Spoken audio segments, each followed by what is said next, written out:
बीमारी के लिए नहीं, शराबियों के लिए उपलब्ध है। सांसद खुद प्रेस कॉन्फ्रेंस करके कहे थे कि हाई टेक्नोलॉजी से लैस यह एम्बुलेंस है, इसमें कौन क्या करता है सब पता है।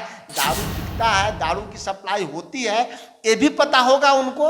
यह सरकारी एम्बुलेंस मुखिया को किसने सौंपा? नमस्कार, आप देख रहे हैं लाइव सिटीज और आपके साथ मैं हूं वसीम खान। एम्बुलेंस मामले में लगातार बिहार की सियासत गर्माती जा रही है। कांग्रेस ने साफ साफ लफ्जों में कह दिया है कि डीएम और सर्जन पर यानी सिविल सर्जन पर कार्रवाई होनी चाहिए।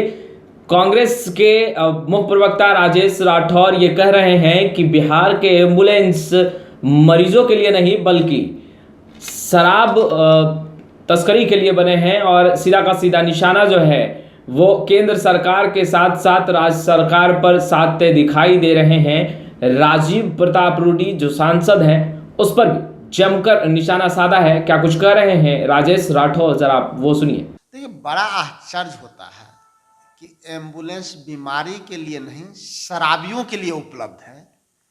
और दो बातें आती है कि सांसद निधि से यह एम्बुलेंस खरीदा गया है। तो सबसे पहले सवाल है कि एम्बुलेंस के उत्तराधिकारी या मालिक है कौन? हम सब जानते हैं कि सांसद निधि का पे अधिकार सरकार का नियंत्रण होता है। अगर कोई सामुदायिक भवन कोई बना दिया तो सामुदायिक भवन सरकार की बन जाती है। तो ये एम्बुलेंस किसी निजी हाथ में कैसे रहा जबकि ये कि सरकार की पैसे से खरीदी गई है? तो पहला कोताही वही है।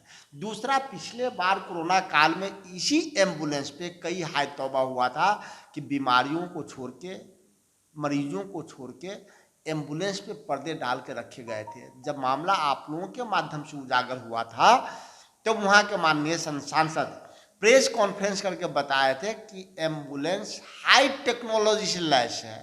ये एम्बुलेंस कहाँ जाता है, क्या करता है, ये सब उनको पता है। तो ये भी स्पष्ट हो गया कि एम्बुलेंस हाई टेक्नोलॉजी से लैस है। दारू बिकता है, दारू की सप्लाई होती है, ये भी पता होगा उनको। अगर ये सब पता है तब हो कैसे रहा था? दूसरा कि ये बड़ा सवाल उठता है सिविल सर्जन पे और जिला अधिकारी पे कि पिछले बार भी इतना हंगामा के बाद सरकार की संपत्ति किसी निजी हाथों में कैसे छोड़ रखे? तो मुझे लगता है कि सांसद के साथ साथ सबसे ज़्यादा जिम्मेदारी सिविल सर्जन और डीएम की बनती है और उन दोनों पे एफआईआर का धर्म बनता है। सरकार संज्ञान में ले और सिविल सर्जन डीएम पे एफआईआर करे कि यह सरकारी एम्बुलेंस मुखिया को किसने सौंपा? सांसद को सौंपने का अधिकार नहीं है। सांसद का अधिकार है अनुशंसा करने का। अनुशंसा के बाद किसी सामान की अगर खरीदारी होती है या कोई सड़क निर्माण होता है या भवन निर्माण उस राशि से होती है, वह सरकार के नियंत्रण में चला जाता है। और स्वास्थ्य विभाग के लिए अगर यह सामान खरीदाया गया था तो यह स्वास्थ्य विभाग में चला गया, सिविल सर्जन के अधीन चला गया। और सिविल सर्जन के अधीन जो एम्बुलेंस है उससे शराब की तस्करी कैसे हो रही है? तब जबकि सांसद खुद प्रेस कॉन्फ्रेंस करके कहे थे कि हाई टेक्नोलॉजी से लैस यह एम्बुलेंस है, इसमें कौन क्या करता है सब पता है। इसका मतलब शराब की तस्करी हो रही थी। और हाई टेक्नोलॉजी से लैस एम्बुलेंस के ऑपरेटर को भी इस बात की पता होगा।